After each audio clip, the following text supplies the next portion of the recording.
Hello everyone, this is Kelly Beard of KarmicTools.com, and this is your weekly forecast for March 8th to the 14th of 2026. So this week kicks off on Sunday the 8th with Venus conjunct Saturn, which is initiating a huge new beginning. This marks a significant initiation, empowering you to imbue your current reality with greater beauty and more authentic value, while anchoring a renewed sense of your own inner authority that is rooted in your soul's values.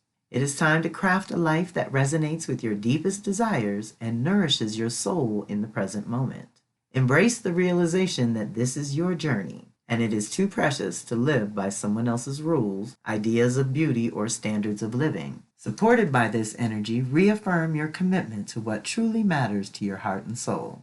Saturn provides resilience, determination, and purpose, and Venus brings clarity as you streamline your priorities, plug up any energy leaks, and ground your creative fire in a renewed foundation of self-trust and inner vision.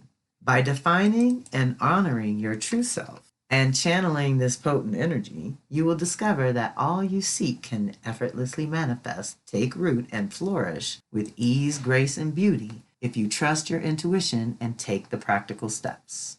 Add Venus influencing our relationships to Saturn's influence encouraging you to confront reality, renegotiate commitments, and establish new roles and responsibilities with integrity at a new and elevated level, and you will kick off a whole new cycle of abundance, beauty, and stability. I love it.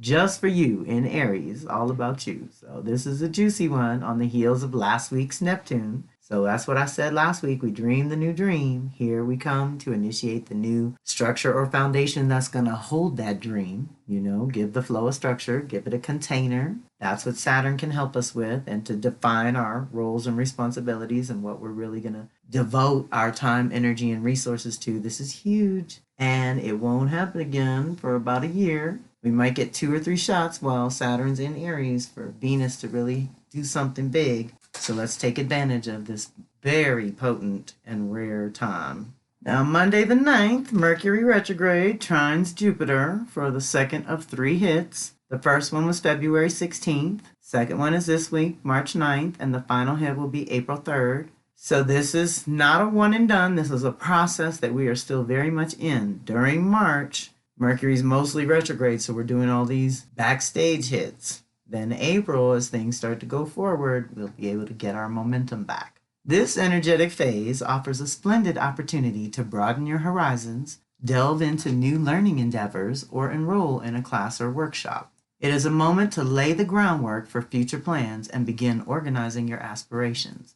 However, you might find yourself feeling less tethered to discipline and more drawn to creative impulses. While this creative surge at the outset is beneficial, eventually focus and discipline become essential to anchor your blossoming ideas, thoughts, or concepts into reality. If you remain self-aware, awake, and attentive, you will be able to naturally discern, see, and seize the opportunities as they present themselves. What might seem like luck is truly a reflection of your inner alignment with the universal forces, your presence within your own body, a positive mindset, and ultimately trust in your own instincts. Remember, it's about practice. Perfection is not the goal. Cultivating optimism and perceiving opportunities in every experience act as magnets for positivity while naturally repelling negativity, steering you toward your desired destination. Seize this auspicious energy to forge connections that align with your current aspirations and intentions in life. Deep breath. Then Tuesday the 10th, Venus will sextile Pluto. So now she's met with Neptune and Saturn, initiated new dreams and reality. Pluto's here to take it to a deeper level and activate that power and creativity. This energy delves into the depths of emotions, intensifying connections and deepening attachments.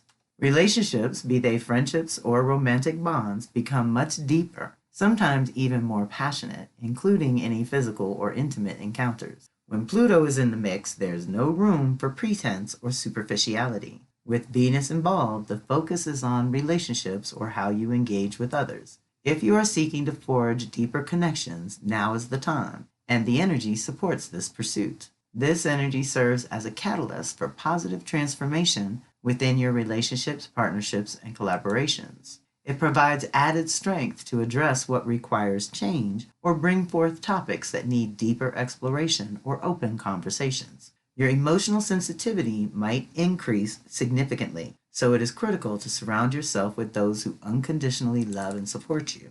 Alternatively, taking time alone for self-reflection on your feelings can also be very beneficial. So this is one of them things, y'all, that you might hear me say in the Venus circle or when we do your Venus reading, that if she's touching Saturn or Pluto, both of which she's doing this week, is serious business. And it actually is better for you to be alone with your thoughts and your revelations and the perceptions and the processing that you're doing at this time, because it's serious. Saturn means business, Pluto means permanent change. So either way, it's helpful for you to be in a safe space to do that kind of processing and upgrades. Now, also on Tuesday, Vesta is going to enter Pisces until May 13th. So this one takes about 4 to 5 years to come around and spends about 2 months in a sign. So Vesta is all about what is sacred to you, the individual. So in Pisces, unity, compassion, and spirituality become not just important, but sacred.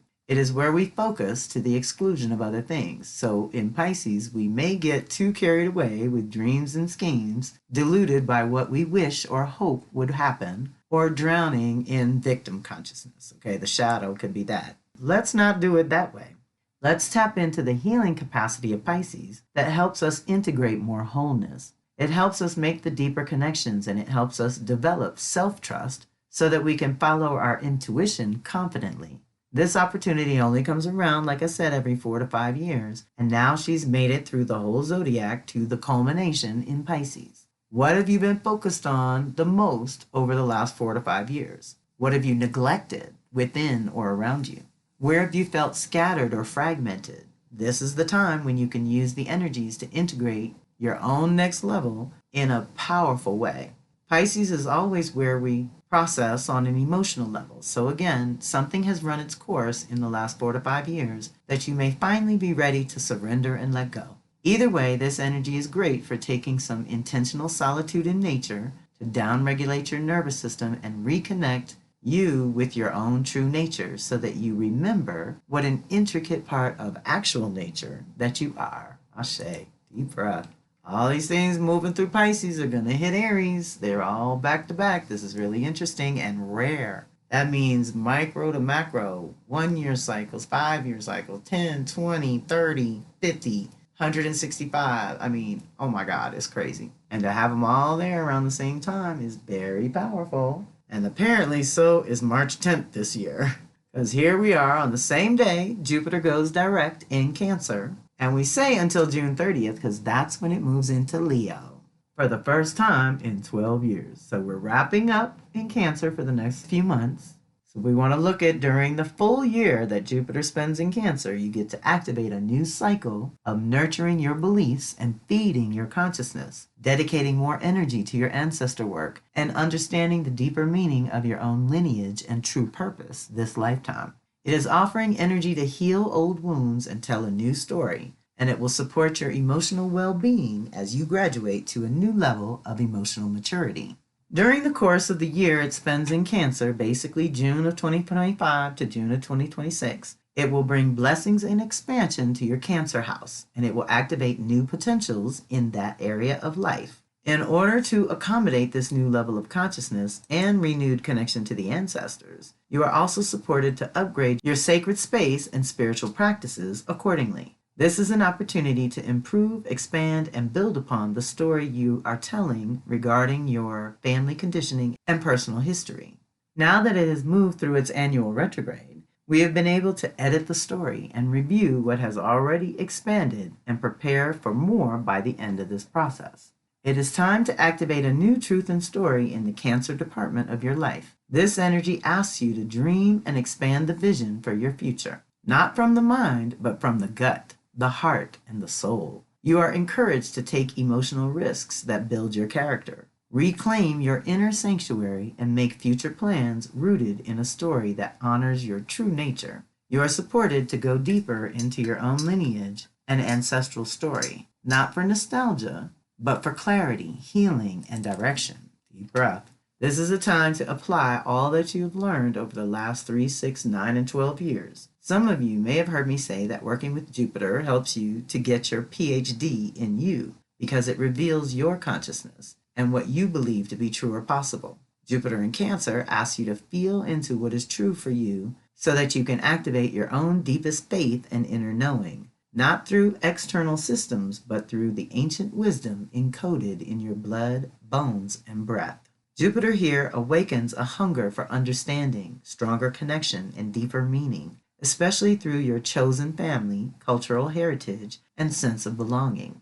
Whether you are drawn to cooking nourishing meals, rearranging your living space for better energetic flow, or engaging in storytelling circles, you are supported to do a deeper exploration of your emotions and feeling nature, and how that's evolved over the last 1 to 12 years. The shadow of moving through sensitive Cancer will also illuminate what needs review and renewal. This energy can prompt you to take on the emotional baggage of others, especially kinfolk, get lost in the past, rehash old wounds rather than integrating their lessons, and or slip into self-righteousness or emotional projection. This is the shadow of Jupiter in Cancer because it makes all these emotional things bigger that we like to sweep under the rug. Jupiter magnifies whatever it touches, so if you're not grounded, this transit can lead to emotional overwhelm, overprotection, or martyrdom. The medicine for that would be intentional solitude, spending more time in sacred space, and being vigilant about your spiritual hygiene. Okay, that's huge here. And for the next 6 months, you got to clean it up because once it hits Leo, you're going to want to shine your light, and we don't want anything messing that up. And here again, we're going from water to fire. So we're going from a developmental, what feels right, what's sustainable, to new action and new energy and new passions and new expressions of self. So we want to do this.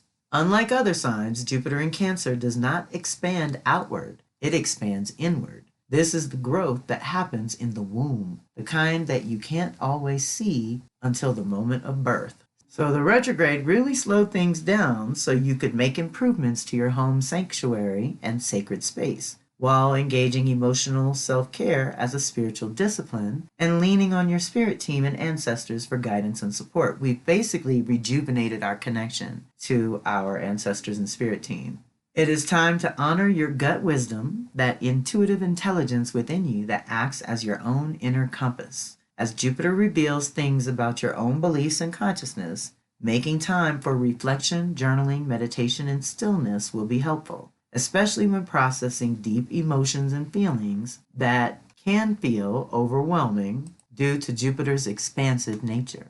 This is also a powerful time for family healing, not necessarily through confrontation, but through compassionate distance, forgiveness, and emotional maturity. You get to decide what stories you will carry forward and which ancestral threads are ready to be cut, blessed, and composted to free up that energy.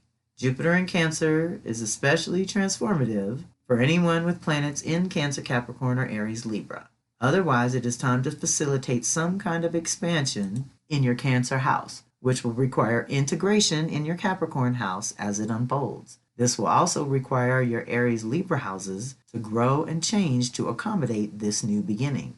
Now, I put here the Jupiter cardinal cycle if you want to reflect on the last 3, 6, 9, and 12 years of these pivot points in Aries, Libra, Cancer, Capricorn. That's who the family this is most important to, and or anyone with Jupiter in water signs, Cancer, Pisces, Scorpio, right? But here are the years we're looking at. This year, 2025 to 26, while it's moving through Cancer, the last time it did that was 2013 to 14. So that's a full 12-year cycle. Then we have a pivot point when it hits Libra in 28 to 29, akin to 2016, 17. It'll hit Capricorn in 2031, 32, akin to 2020. It'll hit Aries in 2034, 35, akin to 22, 23. And we'll get right back to Cancer in 2037, 38, akin to right now. So reflecting on basically 2013, 16, 2020, and 2023, 2026, every 3 years, there is an evolution of consciousness that we go through. And in this case, cardinal energy is all about your actions and choices, home and work, self and other, the very basic fundamentals of life that Jupiter's expanding and improving at this time. and clarifying with the big vision. So I love it, but this is the last few months for 12 whole years. So let's max out and get the most benefits from Jupiter in Cancer. So finally, we get off the 10th. The 12th is Venus Circle. We are reclaiming in Aries at the third eye, activating that imagination. And we are on the reclamation side where I'm calling in guest teachers. So email me directly if you want to drop in and access that live event or the recording. And that is it for this week. I still recommend the Venus Reading and Custom Guide to catch you up and to cover you from now till September, which is pretty powerful, and or to check in with your astro cycles reading and see where you're at in your own cycles. We usually look at Jupiter, Saturn, and North Node, and then all the little things in between. So it's still the early part of 2026, and if you want to take advantage of these energies, just reach out. And of course, join us when and where you can. And refer to my monthly missive for March if you're looking for relevant reflections and upcoming event links to register and things like that. They'll be in the week that they happen, but they'll be all in the monthly update together so that you can find it all in one place. All right, y'all. Be well. Have a fantastic week. This is Kelly Beard of Karmic Tools signing off.